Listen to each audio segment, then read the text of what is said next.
J'ai plus de clap là.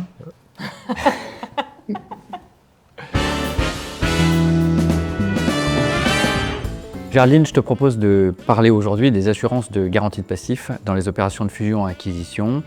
C'est un outil qui est de plus en plus utilisé. Usuellement, dans les opérations d'acquisition, un vendeur procède à un certain nombre de déclarations sur la société qu'il vend et l'acquéreur reçoit ces déclarations et se fait indemniser si l'une d'entre elles s'avérait être inexacte et que ça lui causait un préjudice. L'idée des assurances de garantie de passif, c'est de faire intervenir un tiers qui est un assureur pour en réalité assurer la couverture et l'indemnisation de l'acquéreur dans l'hypothèse où une déclaration, par exemple sur les comptes, par exemple sur des contentieux, serait inexacte. Je te propose de nous parler un petit peu du développement de ces assurances de garantie de passif et de leur utilité en premier lieu.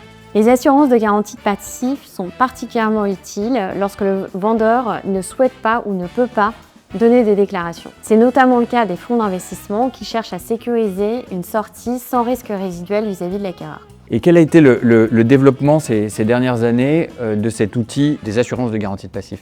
Les assurances de garantie de passif sont apparues il y a une dizaine d'années avec un démarrage assez lent. Aujourd'hui, elles sont très fréquentes dans les opérations d'une taille significative impliquant la sortie d'un fonds d'investissement. Oui, et on les voit aussi très fréquemment et surtout dans les opérations dans lesquelles il y a une mise en concurrence des acquéreurs potentiels. Et en fait, venir et apporter une assurance de garantie de passif, c'est un élément qui rend votre offre en fait plus attractive. Est-ce que tu peux nous parler un tout petit peu de l'évolution de la structure des assurances de garantie de passif? Initialement, les assurances de garantie de passif étaient données en complément des engagements d'indemnisation des vendeurs. Puis se sont développées les assurances de garantie de passif avec un cap à 1 €, où les vendeurs donnent des déclarations mais ne sont exposés financièrement vis-à-vis de l'acquéreur qu'à hauteur d'1 € symbolique. Donc on voit que c'est un produit qui évolue, dans lequel en fait les vendeurs sont de moins en moins impliqués. Et alors quelle est la dernière tendance de ce produit?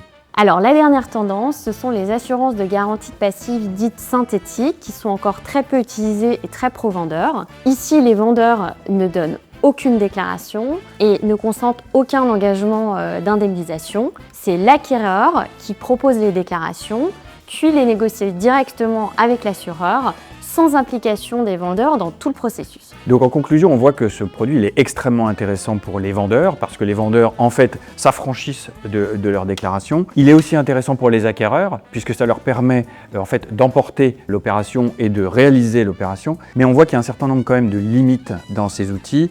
Les premières limites sont les exclusions standards, notamment par exemple le risque pénal ne peut pas être couvert ou également les risques en matière de prix de transfert, en matière de fiscalité ne peuvent pas être couverts non plus. Également, deuxième limite, ce sont les résultats des audits qui sont réalisés tant par les acquéreurs que parfois par les vendeurs eux-mêmes. Et lorsqu'il y a des éléments qui ressortent de ces audits, très fréquemment ils sont exclus de l'assurance de garantie de passif. Donc on voit que c'est un produit qui se développe, qui est très attractif, mais qui n'est pas non plus la solution magique à toutes les opérations d'acquisition.